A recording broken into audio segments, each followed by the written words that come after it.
Merci. Dimanche, l'obligation nous pousse de revenir vers vous pour tout ce que Bino Bandegonangai, Bino Bayebapi, si biso confiance, Bino Bato Bozali ko s'abonner chaque jour, Bino Bato Bozo ko continuer ko partager nos liens, Bino Bato Boyemaka yango, apesi Bino merci par la grâce de Dieu to la muki, Zamba batele biso to bandaki semaine lelo semaine esili.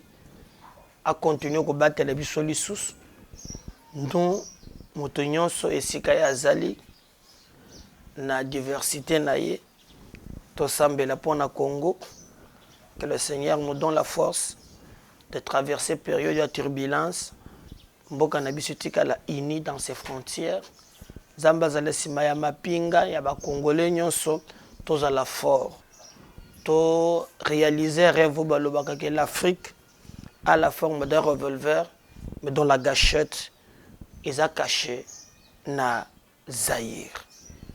Bonjour, bonsoir. Et Kolander, bino bozala ndebiso na mboka oyo ozali. Bande konanga na lingi to solo na bino. Lelo na likambo oyo flou oyo komi entre Matata, procureur près de la Cour constitutionnelle, na Sénat. Motona moto comme ko feza version na ye est to koke kolobake il y a eu précipitation acharnement oyo obieza qui même procédure ou bien juste moi mbeba moko eye na niveau B1. Moi j'ai toujours dit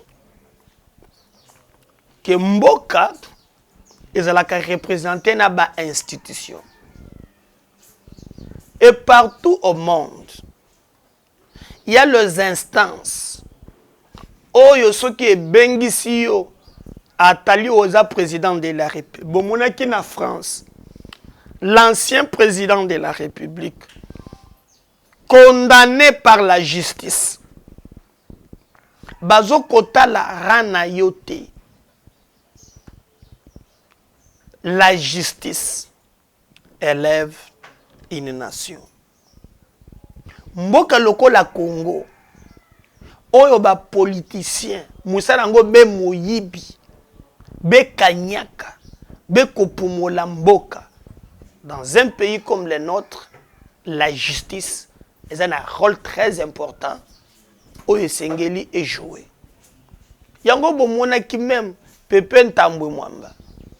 L'arrogance na yetangu bazalaka na Kabila. Il a traité cette justice de 3V. Vilain, veste, voiture. Alors qu'il a ministre de la justice, vous lui posez la question, pendant 18 ans, quel est l'état au Batika qui justice? La justice vient de Dieu. Dieu n'aime pas l'injustice. Dieu est juste. Dans un pays où il faut respecter justice, justice c'est que la musala malam namboka wana nzamba zali. Mais namboka na biso justice, zana solde. Il y a des politiciens. Justice, la plupart est dépendant de la couleur politique, ce qui est déplorable. Bon monaki tango tokoma kiawa na likambo ya eteni longondo. Botala lire justice à Zouaki. Botala tango komi na ba rétro commission. Botala. Nous avons soutenu le président de la République. Parce que dans ces pays, depuis l'indépendance, tina mokolo ya lelo, tobanda komona pe batu ya likolo bazokende ko samba, oza ministre, oza tel, c'est quelque chose ezali malamu. Et en contrepartie, ils allaient côté ce qu'on appelle devoir et redevabilité. Ce qui kakabe au côté na poste et loko ya libuso oyebi ke non ce qui na bimiao bakoki ko sambisa ngai pote na justifier et loko songolo to pakala. Et loko kabila boma Kongo ezalaka ke alongola eloko wana moto sala oyo lingi sasa oyo sasi pesa rapport ndenge olingi lelo bato bazolobela IGF IGF bande na Félix te IGF ezalaka depuis kala buta kala même du temps de Mozito, tango bazalaka na Kabila, oyo azali na Fayulu lelo opposant radical. Mais Mozito avait suspendu l'IGF. Ba contrôle la kate ba salate. Nde oyo kaka ba moment wana, il y avait ce qu'on appelle la gabegie financière. Ba palais bandi kotonga man des autres. Un pays où le budget est 4 milliards, mais Batobako y a 15 milliards, c'était pas facile. Bande Gonangaï, je vous dis la vérité. Mais justice est tombola kamboka. Justice pas au solde des politiciens, mais justice pour la nation. Justice eko sambisa moutonyos. J'ai toujours rappelé, Batubaza makasi na bokonzilelo, lobi bakozala kate. Ils auront besoin de la justice. Nana yeba qui Kalev Moutonde, les Ben Laden congolais, qui contrôlait le pays na maboko na ye. Apesi, so kaleba bengyo suba na bilambana no komi pa na yete. Qui pouvait penser qu'un jour banda ko kimaka et que bako sambisaka ye à son absence. Ce sont des leçons que nous devons tirer. La justice est à la juste pour nous ramener mboka itombwa.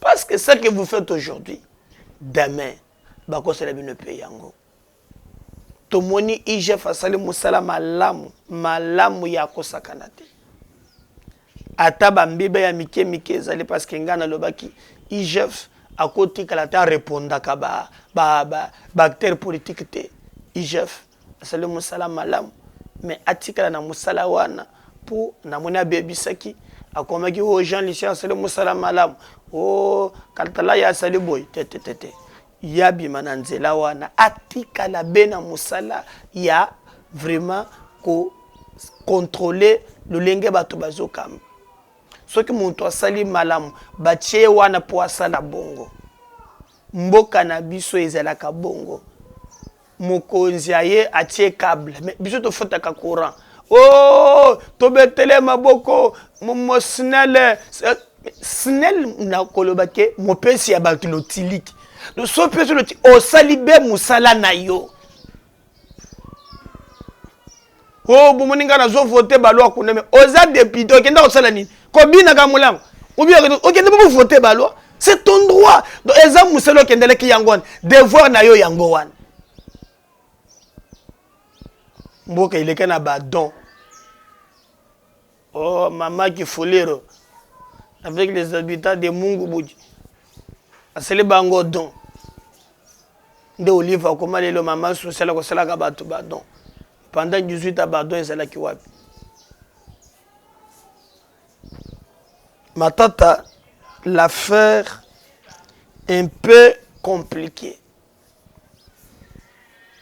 et sengela ki baloko la ba immunité na ye conformément na rapport ya IGF kaka yete IGF a fongoli champ parce que ça peut na deux députés nationaux esengeli pe ba kende ko samba pona yango ba komeli Sénat ba komeli Assemblée nationale plénière ekotaki metango plénière ekoti bato na bato ba interpréter na ndé parce que bato bandeko c'est là que non lors ya plénière wana esengela ki ba humilité à matata elongwa mais à la fin tout le monde matata bimi sain et sauf au contraire il a même dit qu'il portait plainte à sa porter plainte contre Alingeti na baye bazali kolobake ya yibi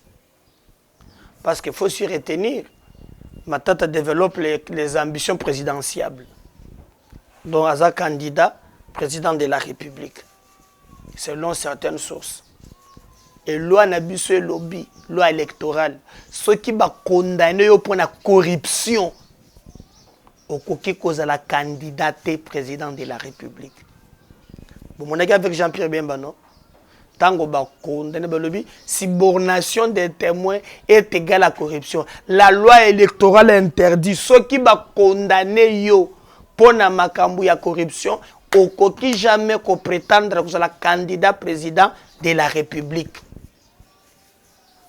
et d'ailleurs au moni bato ko bazo sala pour être bamoneki aza na poids politique ye moto akozala candidat président de la République ye boye mais est-ce ndenge ya azali kozala candidat président de la République à l'époque est-ce que bakonjo bazalaki na makambo ya Bukangalonzo ou bien Bukangalonzo ebandaki na tango ya Kabila 285 millions de dollars nde soit kanga motema moko so na tanga kango nde betsa kanga mabaku 285 millions de dollars ngana koloka ata 100 000 na beta shit mais bango na 200 otangi 1 million 2 millions pour faut un esprit possible ba mongo ndenge wana et singela ki ba condamner selon ba mususu mais ye aya porter plainte le bina bande kwa na ba conseiller makambo ebele bato balobi Sénat ezali ko jouer double jeu Sénat za transparente Sénat ba sénateur ngamoko tona lobaki na monake bo la plupart ba sénateur wana bazana bato akanyaka bazaboye le président ya Sénat aye ko s'exprimer avant tout comme d'abord na procureur le président ya Sénat lobby nanu kutu ba débattre te na likambo wana esengeli balongo la humilité ou pas débat nanu ebandité parce que selon Bati Lukwebo batindi mukanda na procureur près de la Cour constitutionnelle. Or, le procureur près de la Cour constitutionnelle ne peut envoyer mukanda kaka na Premier ministre, na président de la République. Alors, le président du Sénat a clair. A lobby ba spéculation et commis ebele. Mais bango na niveau ya Sénat, nanu kutu babandi likambo ya nani azana ba humilité tolongola totala ninité. Pona bango bazana plan ya forme. Il s'est posé un problème. Quel est le problème? Le procureur près de la Cour constitutionnelle a commis Sénat. A lobi balongo la ba immunité ya Matata Pogno. Mais en même temps, na lettre moko moko a commis peu Assemblée nationale. Le président du Sénat a lobby et comminé tout ba commis na congrès alors que bazana congrès ça prête d'abord confusion. Ça c'est DD.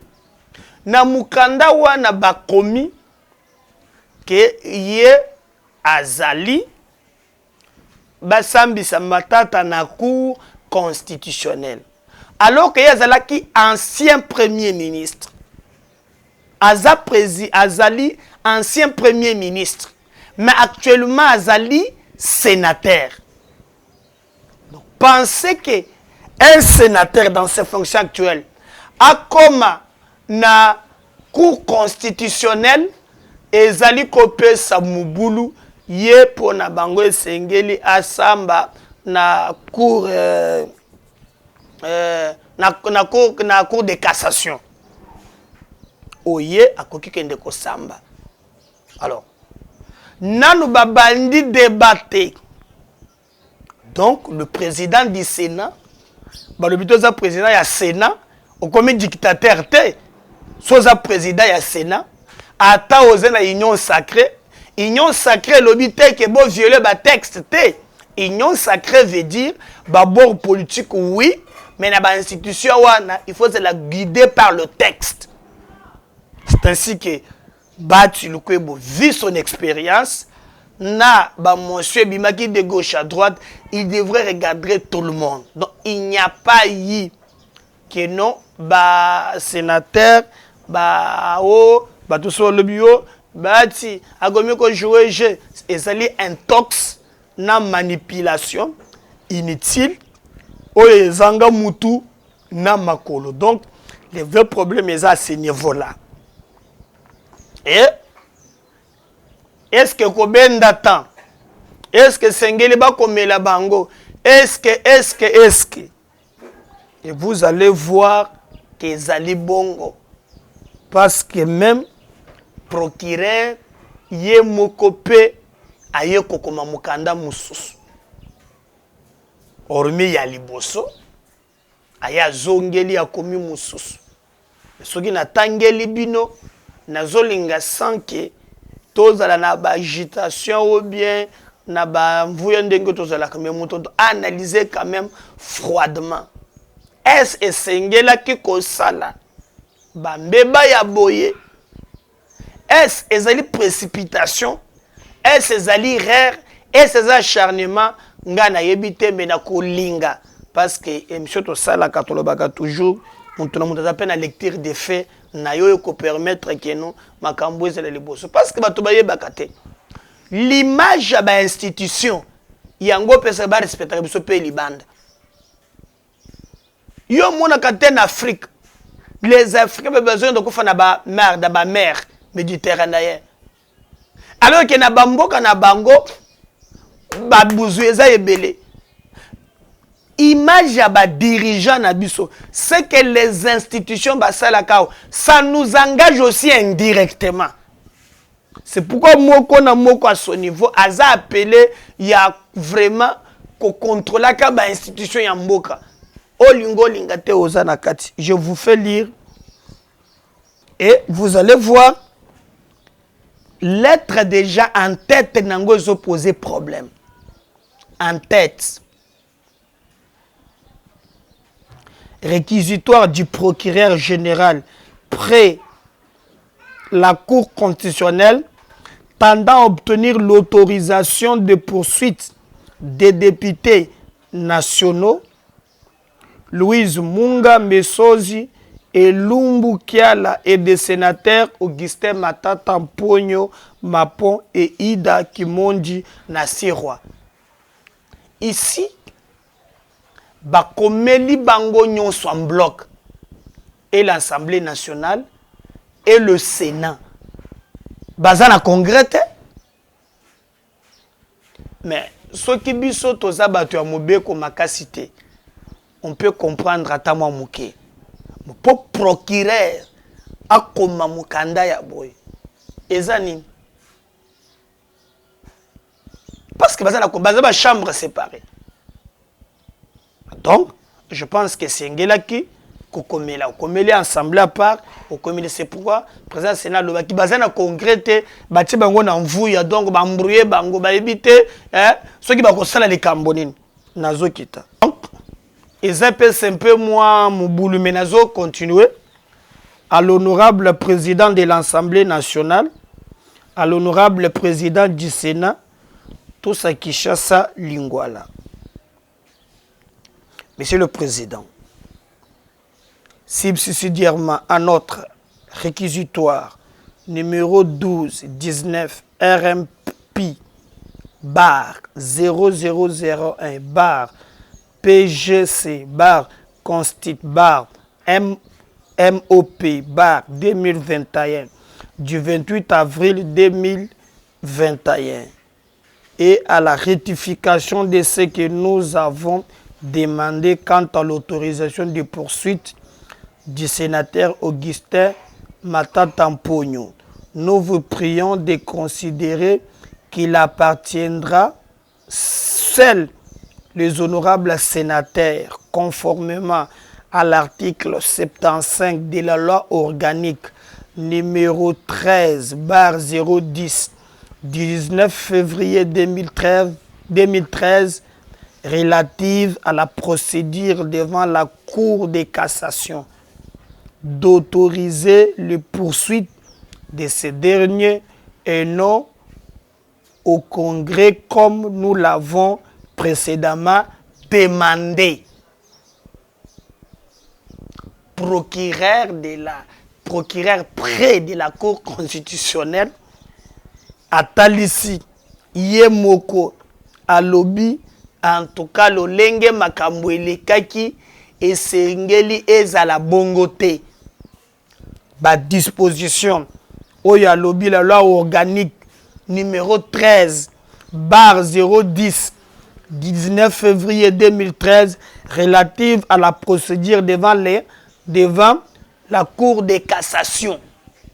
Donc, selon le procureur, basalaki mbeba, procédure bango bazwaki ezalaki te esengeli Cour de cassation nde elandela Matata Mponyo eza pe na congrès te esengeli moto moko assemblée ou bien sénateur autoriser poursuite na ye. Donc je pense que ça clair. Eza Cour de cassation na logique pas na congrès. Ce n'est pas au président et au Sénat parce que Bakomelier a violé le texte. C'est clair maintenant que Cour de cassation et la procédure, il faut la respecter. Ce n'est pas lors d'un congrès. Non. C'est le sénateur, un élu ou Moutoumoussous, à Koki Kopekba Kende Bameme Yango, Pointe Yakende Kosambe, mais na Cour de cassation, pas na Cour constitutionnelle. Pas procédure et ça les mana congrès le collègue Bango Basengaki. Mais c'est le procureur près de la Cour constitutionnelle. Mais bilo Bango pe et comment quand même instance à l'école. Ni boni mama kambo boy. Ezali pe côté les sénateurs moi ko ezali pour na ça ba instance à l'école. Ça ba instance à l'école. Mais ceux qui pensent vraiment est comique tozo mone sous clarté mvuya. Donc procureur à lobby babeta ki libako. Yé moko monto komi. C'est pas médard, na koma na lango pour yoka très bien. Monsieur le président, là maintenant on écrit au président du Sénat. Subsidiairement à notre réquisitoire numéro 12 19 RMP 0001 bar tiré PG S-Const bar MOP bar 2021 du 28 avril 2021 en rectification de ce que nous vous avons demandé quant à l'autorisation de poursuite du sénateur Augustin Matata Mponyo Mapon. Nous vous prions de considérer qu'il appartiendra aux seuls honorables sénateurs conformément à l'article 75 de la loi organique numéro 13 bar 010 19 février 2013 relative à la procédure devant la Cour de cassation d'autoriser le poursuite de ces derniers et non au Congrès comme nous l'avons précédemment demandé. En effet, le sénateur Matata Mponyo Mapon ne plus Premier ministre. C'est très important. Ne plus Premier ministre pour jouir des avantages prévus aux articles 166 alinéa 1er de la Constitution et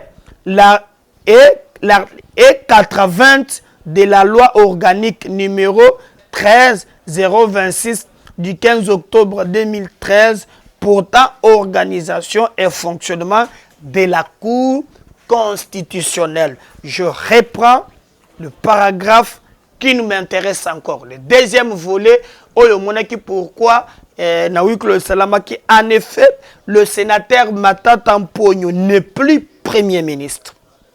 Pour jouir des avantages prévus aux articles 165 alinéa 1er de la Constitution et de l'article 80 de la loi organique numéro 13 bar 026 du 15 octobre 2013 portant organisation et fonctionnement de la Cour constitutionnelle.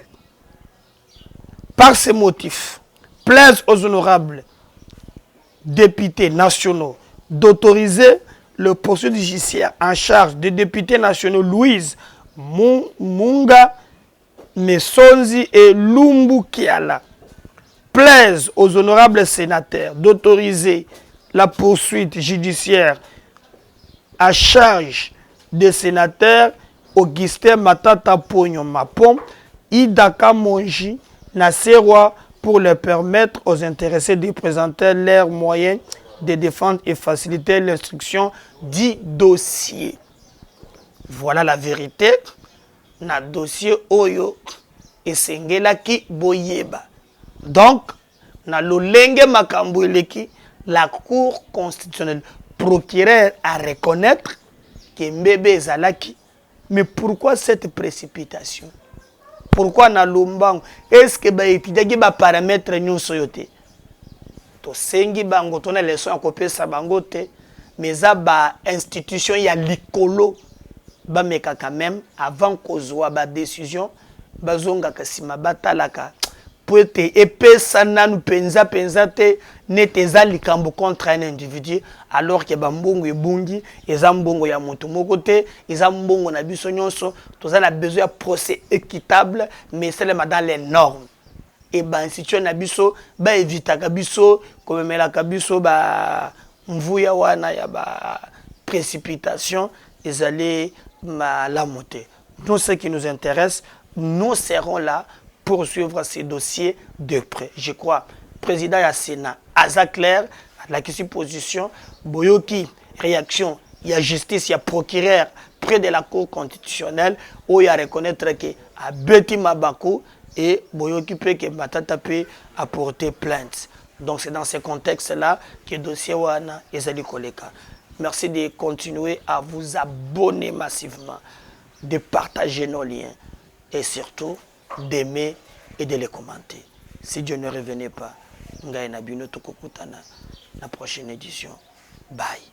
À la prochaine.